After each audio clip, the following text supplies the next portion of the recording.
अलिफ से अनार, अलिफ मद आ से आम,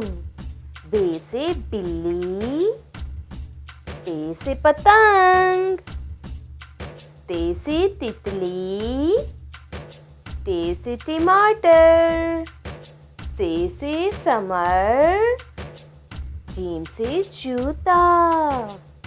चे से चाकू, हे से हथौड़ी, खे से खुबानी,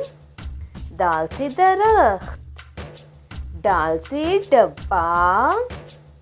जाल से ज़रात, रे से रसबरी। रे से कोई लफ्ज़ शुरू नहीं होता मगर अल्फाज बनाने के दरमियान में इस्तेमाल होता है, जैसे कि गुड़िया। जे से ज़ेवर,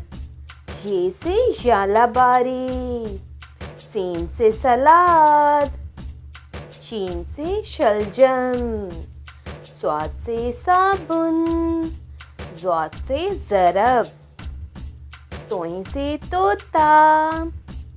ज़ोए से ज़रूफ, आइन से औरत, गैन से गुब्बारा, फे से फौजी, काफ से कलेजी, काफ से कुआं, गाफ से गाजर, लाम से लाल मिर्च, मीम से मुर्गी, नून से नलका, वाव से वर्दी, हे से हाथी, हमजा से गाय, छोटी ये से याक, बड़ी ये से यक्का।